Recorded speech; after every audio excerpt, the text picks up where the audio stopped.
नमस्कार, मी रुचिता. ॲग्रोनमध्ये आपल्या सर्वांचं स्वागत. आपण आजच्या ॲग्रोन शेत मार्केट पॉडकास्टमधून महत्त्वाच्या 5 शेतीमाल बाजाराचा आढावा घेणार आहोत. आज आपण कापूस, सोयाबीन, बेदाणा, शेवगा आणि स्ट्रॉबेरी बाजाराची माहिती घेणार आहोत. देशातील बाजारात आज सोयाबीनच्या भावात काहीशी सुधारणा दिसून आली.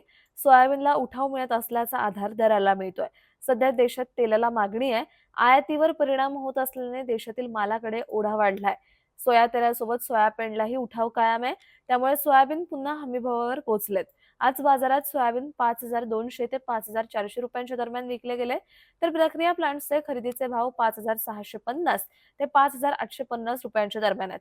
सोयाबीनचा भाव पुढील काही दिवस टिकून राहू शकतो, असा अंदाज सोयाबीन बाजारातील अभ्यासकांनी व्यक्त केलाय. राज्यातील बाजारात मागील काही दिवसांपासून शेवग्याची आवक वाढल्यानंतर दरात नरमाई आली आहे. राज्यातील सर्वच बाजारांमध्ये मागील 3 आठवड्यांपासून आवक सुधारली आहे. यामुळे विक्रमी दरापासून शेवगा खूपच कमी झालाय. मागील महिन्यात शेवगा 8,000पेक्षा अधिक दरात विकला जात होता, पण सध्या शेवग्याला 2,500 ते 4,000च्या दरम्यान भाव मिळतोय. शेवग्याची बाजारातील आवक आणखी काही दिवस चांगली राहण्याची शक्यता आहे. त्यामुळे भावही टिकून राहू शकतात, असा अंदाज जाणकार शेतकरी व्यक्त करतायत. देशातील बाजारात आज कापसाचा भाव स्थिरावला होता. सीसीआयच्या कापूस विक्रीचेही भाव स्थिरावलेत. सध्या देशातून कापूस आणि सूत निर्यातीला उठाव मिळतोय.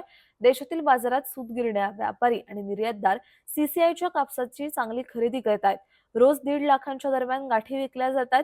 तर खुल्या बाजारात सध्या कापसाला प्रति क्विंटल सरासरी 7,400 ते 8,000च्या दरम्यान भाव मिळतोय. कापसाचे भाव पुढील काही दिवस कायम राहू शकतात, असा अंदाज कापूस बाजारातील अभ्यासकांनी व्यक्त केलाय. देशातील बाजारात सध्या बेदाण्याचा भाव तेजीत आहे. गेले महिनाभर बेदाण्याला रमजानमुळे चांगला आधार मिळाला. मागणी वाढल्यामुळे दरातही वाढ झाली आहे.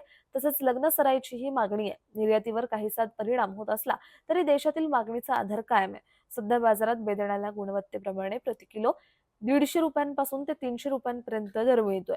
बेदाण्याला पुढील 3 महिने चांगली मागणी राहण्याचा अंदाज आहे. तर बेदाण्याची आवक पुढील काही आठवडे कमीच राहण्याची शक्यता आहे. त्यामुळे दर काही दिवस टिकून राहू शकतात, असा अंदाज बेदाणा बाजारातील अभ्यासकांनी व्यक्त केलाय. राज्यातील बाजारात मागील काही दिवसांपासून स्ट्रॉबेरीची आवक कमी झाली आहे. तर वाढत्या उन्हामुळे स्ट्रॉबेरीला मागणी चांगली आहे. बदलत्या वातावरणाचा स्ट्रॉबेरी पिकाला फटका बसतोय. तर काही भागात मागील 2 दिवसांमध्ये झालेल्या पावसाचाही दणका बसलाय. सध्या स्ट्रॉबेरी प्रति किलो 100 ते 200 रुपयांनी विकली जाते. बाजारातील आवक पुढील काळात आणखी कमी होण्याची शक्यता आहे. त्यामुळे दर टिकून राहण्यास मदत होईल, असा अंदाज आहे. दररोज संध्याकाळी 5 वाजता आपण 5 महत्त्वाच्या शेतीमाल बाजाराचा आढावा घेत असतो. त्यामुळे अॅग्रोवनला सबस्क्राईब आणि फॉलो करायला विसरू नका.